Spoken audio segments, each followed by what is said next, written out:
ننګرهار ولایت مرکز جلال آباد ښار دویمې ناحیې اړوند صرافانو مارکیټ سیمه کې تیره ورځ ناڅرګنده وسلوالو د بېغږه توپانچې په وسیله د ملتان نومي صراف پر هټۍ د پیسو د غلا په موخه برید وکړ چې د ډزو په پایله کې تر سختو ټپونو وروسته یو تن شهید او څو نور ټپیان شول. د ننګرهار صرافان چې نن د مرغومي په ومه د یادې پیښې د رامنځته کېدو په غبرګون کې لاریون کړی، سلاکار وزیر او د ننګرهار والي محمد ګلاب منګل ورسره د پښتونستان واټ ته څیرمه ولیدل. صرافانو د لاریون پر مهال ننګرهار والي څخه د رامنځته شوې پیښې د عاملونو د نیولو په راتلونکي کې د دوی د سر او مال د ساتنې په موخه د امنیتي تدابیرو د برابرولو او په دې ښار کې د غیر مسؤله وسلوالو، تورو ښیښو او بې پلیټه موټرو پر ګرځېدو د مخنیوي غوښتنې وکړې. سلاکار وزیر او د ننګرهار والي محمد ګلاب منګل صرافانو ته د خبرو پر مهال پر رامنځته شوې پیښه خواشیني وښوده.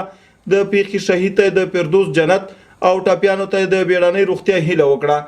هغه زیاته کړه د یادې پیښې د جدي څېړنې په موخه د ولایت مقام او امنیت قومندانۍ د استازو په ګډون یو پلاوی ګمارلې چې پکې د ملي امنیت څارندوالۍ، استناب څارندوالۍ، عسکري څارندوالۍ او یو شمېر نورو ادارو استازي ګډون لري. ما نن آیت تعین کړی دی. نن پخوا به م آیت تعین که چې یوازې یو بررسي وکړي. نن مې آیت تعین کړی دی د څارنوالانو، د ملي امنیت څارنوال، د استناب څارنوال، عسکري څارنوال. نن به پوښتنه کوي هر څوک چې راته مسؤل شو په هر چا پورې چې مربوط وي یوه دقیقه ولا که ننګرهار کې رانه تېره کړي، یوه دقیقه په ننګرهار کې ولا که رانه تېره کړي، او که تبدیل مې نه کړی شو بیا یوه دقیقه په ننګرهار کې زه نه تېروم.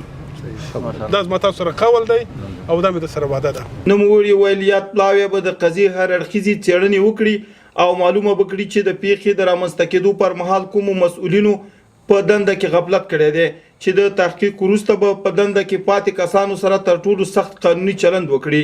ننګرهار والي صرافانو ته ډاډ ورکړ چې د راتلونکي پلان په ترڅ کې به د دوی خوندي امنیت ونیول شي او همداراز به د یو ځانګړي کمپاین په ترڅ کې په دې ښار کې د غیر مسؤله وسلوالو، تورو ښیښو او بې پلیټه موټرو د مخنیوي په برخه کې جدي اقدامات وکړي. په همدې حال کې ننګرهار والي محمد ګلاب منګل د جلال آباد په شاهي ماڼۍ کې د ټاکل شوي پلاوي سره د لیدنې پر مهال دوی ته سپارښتنه وکړه چې په بشپړ شفافیت سره د پیښې دقیق تحقیق وکړي.